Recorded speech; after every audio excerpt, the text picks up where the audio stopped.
There is a specific kind of silence that falls over Washington when something irreversible happens, a stillness that stands in sharp contrast to the noise and chaos that usually defines this town. You have likely seen the footage by now. It has been played on a loop on every major network, analyzed by commentators, and shared across social media platforms millions of times in just the last few hours. The Senate leader walking to the desk, the deliberate pause, the stroke of the pen on the document labeled the removal order. On the surface, it looks like a simple administrative act, the kind of bureaucratic theater we see every day on Capitol Hill. But I want to stop you right there because if you look at that signature and see only a formality, you are missing the profound shift that just occurred beneath the surface of our democracy. What you witnessed was not just a signature. It was the final mechanical click of a constitutional lock snapping into place. For months, the conversation in this city has been dominated by speculation, by legal theories, by the loud back and forth of cable news debates about whether this day would actually come. We heard assurances from legal teams, confident predictions from political strategists, and endless spin from surrogates on both sides. But the moment that ink dried on the parchment, all of that noise evaporated. We moved instantly from the realm of political possibility into the cold, hard territory of administrative execution. I want to walk you through what this actually means, not just for the former president, but for the machinery of the government that you interact with and rely on. When we talk about power in Washington, we often talk about it in abstract terms: influence, leverage, optics. But power is also physical. It is codified in documents, in orders, and in signatures that compel agencies to act. The document the Senate leader just signed is effectively a self-executing instruction to the federal bureaucracy. It is the legislative branch telling the executive branch that a specific individual no longer holds the privileges and protections of the office. This is rare. In fact, we are in uncharted waters here. Usually, transitions of power are ceremonial, guided by tradition and mutual agreement. This is a forced extraction of authority authorized by the highest legislative body in the land, and it triggers a cascade of automatic protocols that most people do not even know exist. You might be wondering why this specific signature matters so much more than the vote itself. The vote was the decision. The signature is the command. Until that document was signed and sealed, there was still a theoretical gasp of air, a tiny window where legal maneuvers or procedural delays could have been attempted. That window is now closed. For Donald Trump, the shift in reality is immediate and jarring. We are hearing reports from sources close to the former president that the atmosphere at his residence is somber, almost silent. You have to understand the psychology at play here. For a man who has built his entire career and political persona on the idea of invincibility, on the premise that there is always another deal to be made or another court to appeal to, this is a confrontational moment. His legal team, the people he pays to protect him, had reportedly assured him that the process would stall, that the political will in the Senate would fracture, or that the paperwork would simply get lost in the gridlock of partisanship. That advice has turned out to be catastrophically wrong. The system, which often moves at a glacial pace, suddenly moved with striking efficiency. This creates a fascinating and volatile dynamic. You have a figure who is used to bending reality to his will, now facing a bureaucratic wall that does not care about rallies, poll numbers, or social media posts. The removal order is blind to popularity. It cares only about the statute. I think it is important for us to pause and consider how this affects you. It is easy to look at this as a clash of titans, a drama played out by wealthy and powerful men in marble buildings that have nothing to do with your daily life. But the stability of our government relies entirely on the orderly transfer and maintenance of power. When that process is disrupted, or when it requires this level of intervention to resolve, it sends a tremor through the entire system.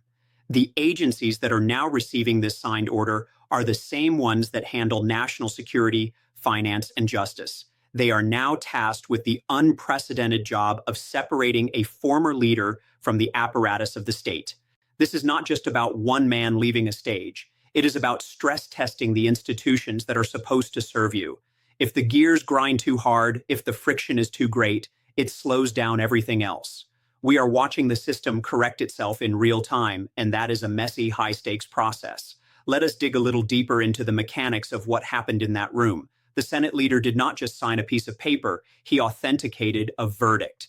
In the architecture of our government, the Senate acts as a court of impeachment and removal in these specific scenarios. When they sit in judgment, they are not just legislators, they are jurors. The signature is the foreman handing over the verdict form. What is striking to me, speaking to people who were in the room, was the lack of fanfare. There were no speeches. There was no banging of the gavel to silence a rowdy crowd. It was done with a quiet, almost clinical precision. This was likely by design. The leadership understands that the country is on edge. They know that you are watching, perhaps with anxiety, perhaps with relief, but certainly with intense attention.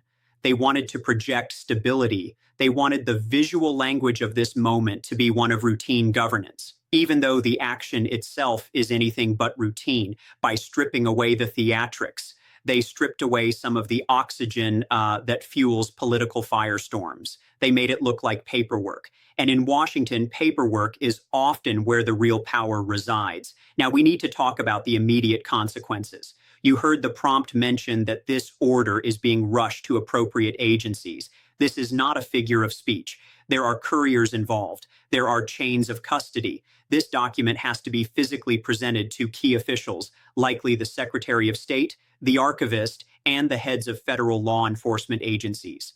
Once they receive it, they are legally bound to update their records and their protocols. It means that access passes are deactivated. It means that security clearances are reviewed or revoked. It means that the flow of classified information, which is often extended to former presidents as a courtesy, is reevaluated under the strict terms of this new order. We are talking about the physical dismantling of a presidency afterlife. For you as a taxpayer, this is the system functioning as the ultimate check. It is the mechanism saying that no individual is bigger than the office they hold, and certainly not bigger than the law that created that office. We are going to explore the background of this in more detail, but I want you to sit with the gravity of this image for a moment. The Senate leader, a figure who has navigated decades of partisan warfare, putting his name on the line. It is a signature that will define his legacy just as much as it defines the former president's future. It is a moment where political calculation had to yield to constitutional duty, at least on paper. And for the viewer watching at home, wondering if the system is broken or if it can still work, this signature is a data point.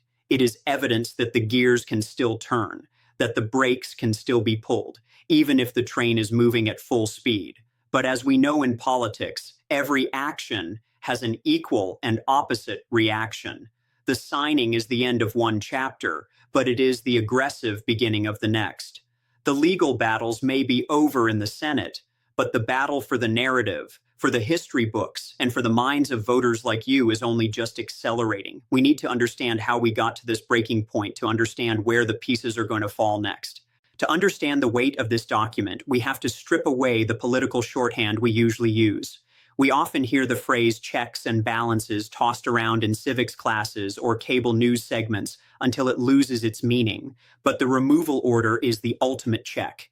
It is the emergency brake of the republic. In normal times, the Senate passes bills that sit on the president's desk waiting for a signature or a veto. It is a negotiation. This is different. This order does not ask for the president's permission. It overrides his existence in the executive structure. It is a unilateral assertion of legislative supremacy that our founders designed for a worst-case scenario. When I talk to constitutional scholars about this, they often describe it as a self-actuating instrument. That means it does not need the Department of Justice to validate it. It does not need the Supreme Court to weigh in on a specific clause today. The power resides entirely in the Senate verdict, and the Senate leader's signature is simply the certification that the verdict was valid. It is the final stamp on a process that is designed to be difficult, almost impossible to complete. And yet, here we are. This brings us to the question of how we arrived at this precipice. You do not get to a removal order overnight. This was not a sudden spasm of partisan anger. despite what the former president defenders are saying on social media right now. If you have been following my reporting over the last year, you know that this has been a slow, grinding accumulation of institutional friction. We saw the warning signs. We saw the initial investigations that were dismissed as witch hunts. We saw the subpoenas that were ignored, the executive privilege claims that were stretched to their breaking point. There was a belief inside the White House, and I heard this from multiple senior staffers at the time, that the Senate would never actually pull the trigger. They believed that the political cost of removal would always be higher than the cost of inaction. They calculated that the sheer polarization of the electorate would act as a shield, that no senator would dare cross the aisle for fear of a primary challenge. That calculation held for a long time. It held right up until the moment it did not. What changed? Based on my conversations with key figures on the Hill, the turning point was not one single explosive headline, but a realization among the Senate leadership that the institution itself was being hollowed out. There is a sense of self-preservation in the Senate that often supersedes party loyalty when pushed to the extreme. When the executive branch began to systematically dismantle the oversight mechanisms, refusing to share data, blocking testimony, effectively ruling by decree, it forced the hand of lawmakers who previously were content to look the other way. You have to remember these are people who view themselves as the guardians of the Article 1 powers. When they felt that their constitutional authority was being rendered obsolete, the mood shifted. It went from a political squabble to a turf war over the future of governance. The crisis that led to this vote was framed by the prosecution not just as a violation of law, but as a violation of the trust that allows the government to function. This is where it connects to you. You might look at this and see a feud between elites, but the breakdown of these norms has a direct cost on your life. When the machinery of government is consumed by a survival struggle like this, everything else stops. The infrastructure bill you were promised stalled, the adjustments to healthcare policy frozen, the diplomatic appointments needed to manage global crises on hold. For the last 6 months, Washington has been paralyzed by this singular drama. Your tax dollars have been funding a government that has been essentially non-operational because its two co-equal branches were locked in a death grip. This removal order, in a very practical sense, is an attempt to unclog the drain. It is an attempt to reset the baseline so that the actual work of governing can resume. Whether you agree with the verdict or not, the signing of this order signals an end to the paralysis. It forces a resolution. We also need to look at the jurors in this case, the senators themselves. I watched them closely during the proceedings. In a normal legislative session, they are checking their phones, whispering to aides, or stepping out for fundraising calls. During the final deliberations for this order, the floor was silent. They understood that they were writing a chapter of history that would be taught 50, 100 years from now. I spoke with one senator from a swing state who told me on background that the decision to vote for removal was the hardest of his career.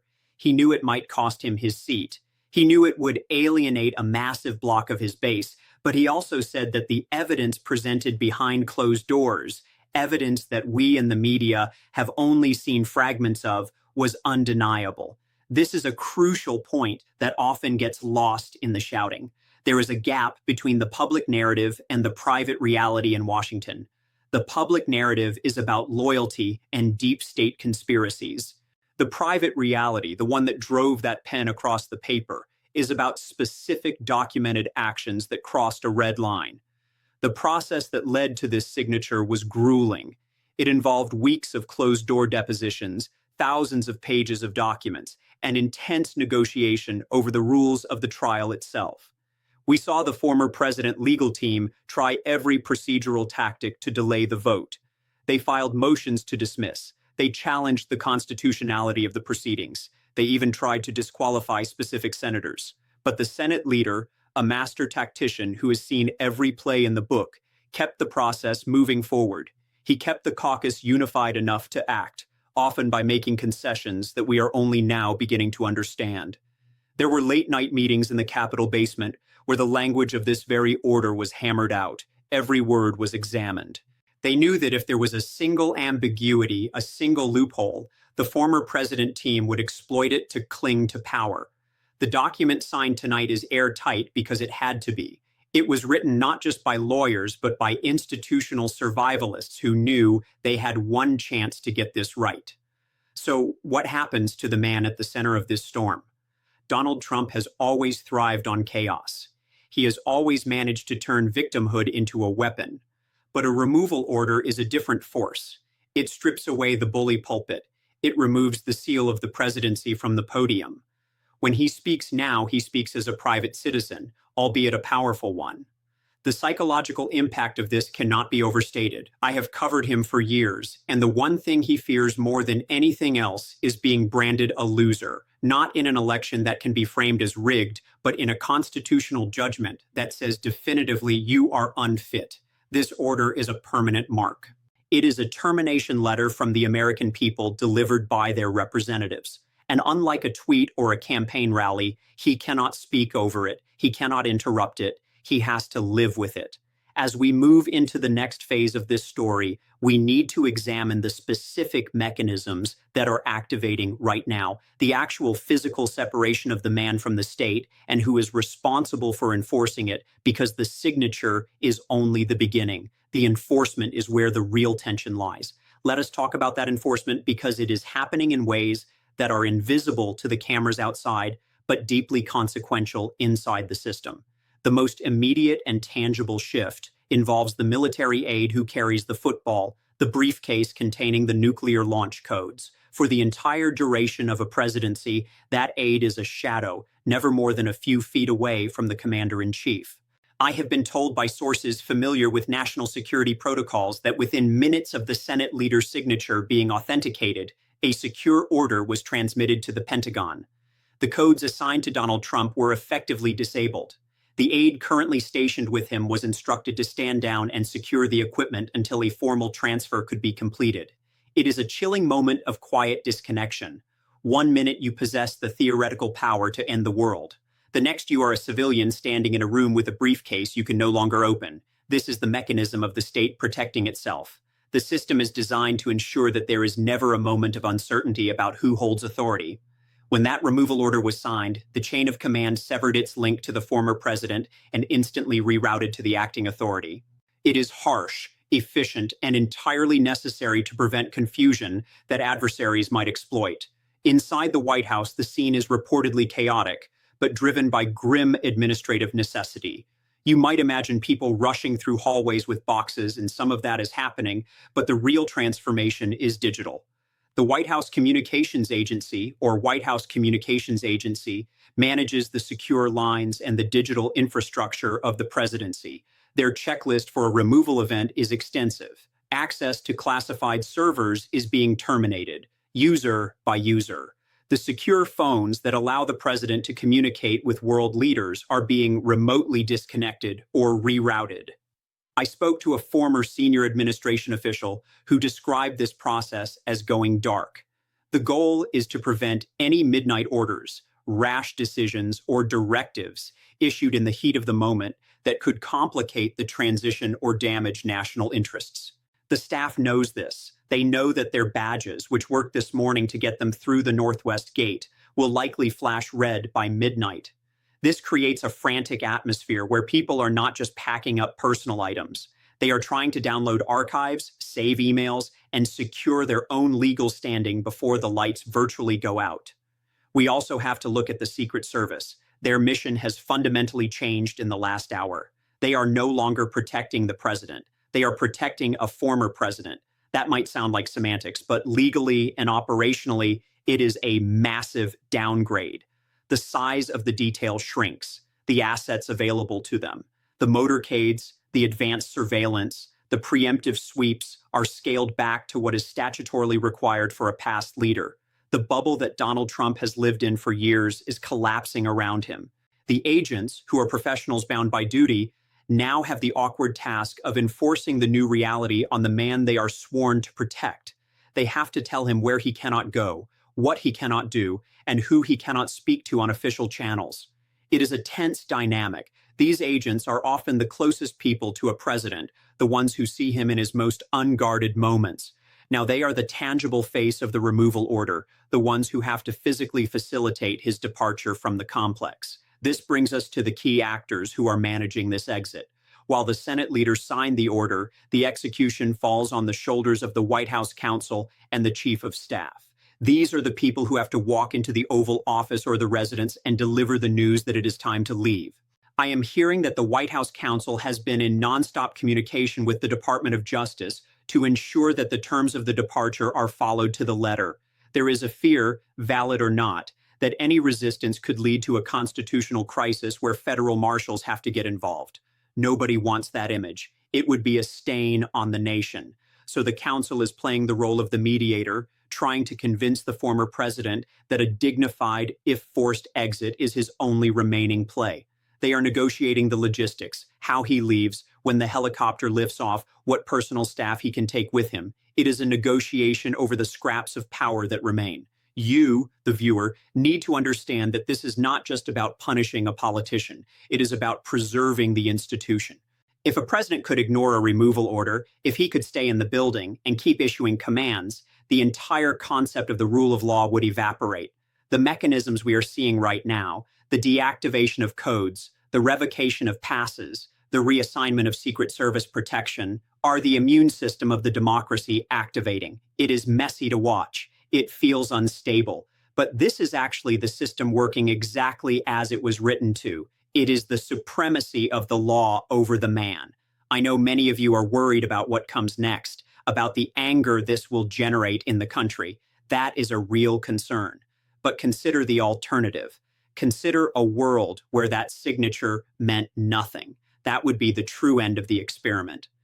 We also need to talk about the role of the media in this specific hour. The networks are currently broadcasting live shots of the White House waiting for movement. But the real story is happening in the encrypted group chats of the staffers who are being ejected. They are leaking. They are trying to shape the narrative of their own exit. Some are claiming they were the ones holding the line against chaos. Others are blaming the legal team for failing them. We are seeing the fracturing of the loyalty that held this administration together. When the power dissolves, the fear of retribution dissolves with it. People start talking, and what they are saying paints a picture of a White House that was in denial until the very last second.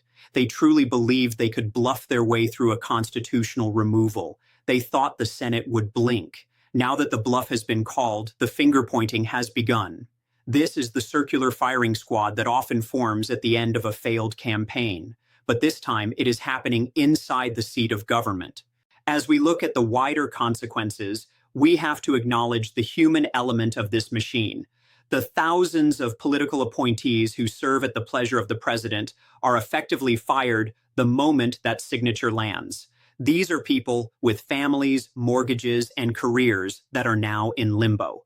They are clearing their desks in the Eisenhower Executive Office building right now, wondering if they will ever work in this town again.